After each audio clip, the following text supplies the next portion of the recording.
मैं द्रौपदी मुर्मू ईश्वर की शपथ लेता हूँ कि ईश्वर की शपथ लेती हूँ कि मैं श्रद्धापूर्वक भारत के राष्ट्रपति के पद का कार्यपालन करूँगी भारत के राष्ट्रपति पद का कार्यपालन करूँगी तथा अपनी पूरी योग्यता से संविधान और विधि का परिरक्षण, संरक्षण और प्रतिरक्षण करूँगी और मैं भारत की जनता की सेवा और कल्याण में निरत रहूँगी।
राष्ट्रपति महोदया, आपका आदेश हो तो आपके पद ग्रहण की उद्घोषणा की जाए और उसे भारत के राजपत्र में प्रकाशित किया जाए।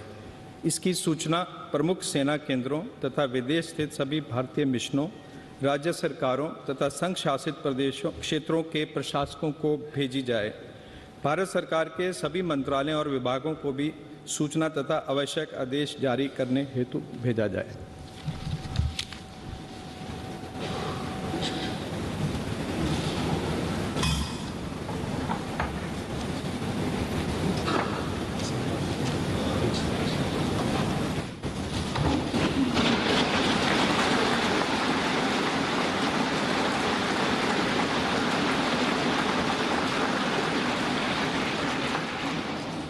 आदरणीय श्री रामनाथ कोविंद जी,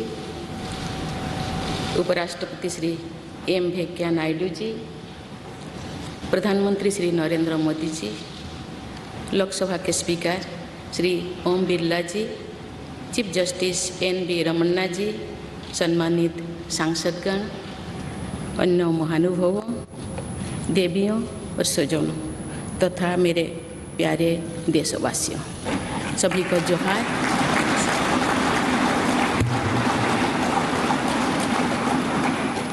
भारत के सर्वोच्च संवैधानिक पद पर निर्वाचित करने के लिए मैं सभी सांसदों और सभी विधानसभा सदस्यों का हार्दिक आभार व्यक्त करती हूँ। आपका मत देश के करोड़ों नागरिकों के विश्वास की अभिव्यक्ति है। मैं भारत के समस्त नागरिकों की आशा आकांक्षा और अधिकारों की प्रतीक इस पवित्र संसद से सभी देशवासियों का पूरी विनम्रता से अभिनंदन करते हैं।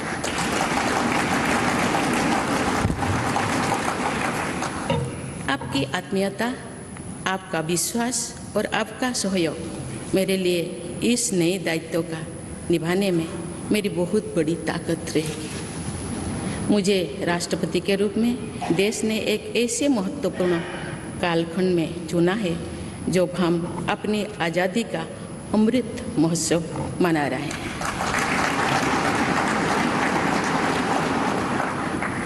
आज से कुछ दिन बाद ही देश अपनी स्वाधीनता के 75 वर्ष पूरी करेगा। ये भी एक संयोग है कि जब देश अपनी आज़ादी के 50वें वर्ष का पर्व मना रहा था तभी मेरे राजनीतिक जीवन की शुरुआत हुई थी। और आज आज़ादी के 75वें वर्ष में मुझे ये नया दायित्व मिला है।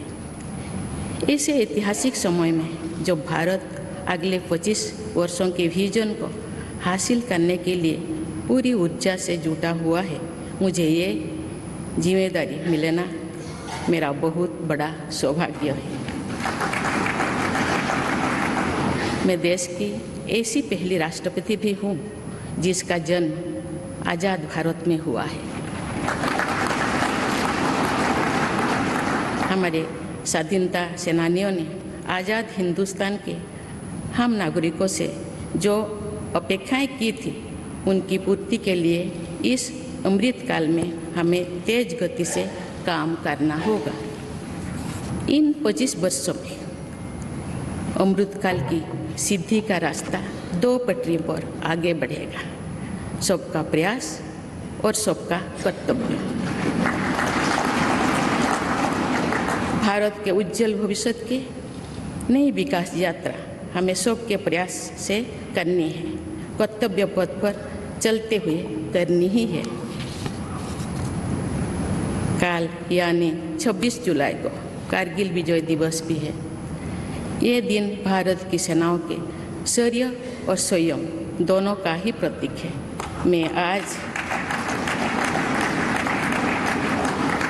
मैं आज देश की सेनाओं को तथा देश के समस्त नागरिकों को कारगिल विजय दिवस की अग्रिम शुभकामनाएं देती हूँ। देवियों और स्वजनों, मैंने अपनी जीवन यात्रा पूर्वी भारत में ओडिशा के एक छोटे से आदिवासी गांव से शुरू की थी।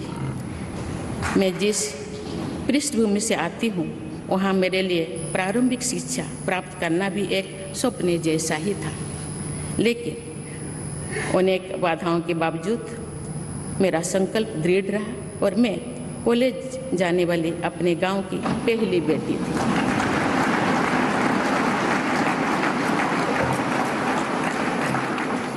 मैं जनजातीय समाज से हूँ और वार्ड काउंसिलर से लेकर भारत की राष्ट्रपति बनने तक का अवसर मुझे मिला है। ये लोकतंत्र की जननी भारतवर्ष की महानता है। ये हमारे लोकतंत्र की ही शक्ति है कि उसमें एक गरीब घर के पैदा होने बेटी, दूर सुदूर आदिवासी क्षेत्र में पैदा हुई बेटी भारत के सर्वोच्च संवैधानिक पद तक पहुंच सकती है। राष्ट्रपति के पद पहुंचना मेरी व्यक्तिगत उपलब्धि नहीं है, ये भारत की प्रत्येक गरीब की उपलब्धि है। कोरोना महामारी के वैश्विक संकट का सामना करने में भारत ने जिस तरह का सामर्थ्य दिखाया है, उसने पूरे विश्व में भारत की साख बढ़ाया है। परंपरा से हुआ है जिसने हजारों वर्ष से प्रकृति के साथ तालमेल बनाकर जीवन को आगे बढ़ाया है।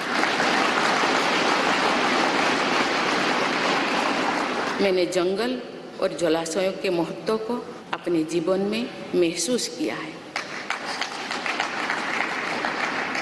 हम प्रकृति से जरूरी संसाधन लेते हैं, और उतनी ही श्रद्धा से प्रकृति से सेवा भी करते हैं। यहाँ संवेदनशीलता का आज वैश्विक अनिवार्यता बन गया है। मुझे इस बात की प्रसन्नता है कि भारत पर्यावरण संरक्षण के क्षेत्र में विश्व का मार्गदर्शक बन रहा है। देवियों और स्वजन, मैंने अपने अब तक के जीवन में जौन सेवा में ही जीवन की सार्थकता को अनुभव किया है। श्री जगन्नाथ क्षेत्र के एक प्रख्यात कवि भीम भोई जी की कविता की एक पंक्ति है, मो जीवन पचे नर्क के पड़ी था जगत उद्धार।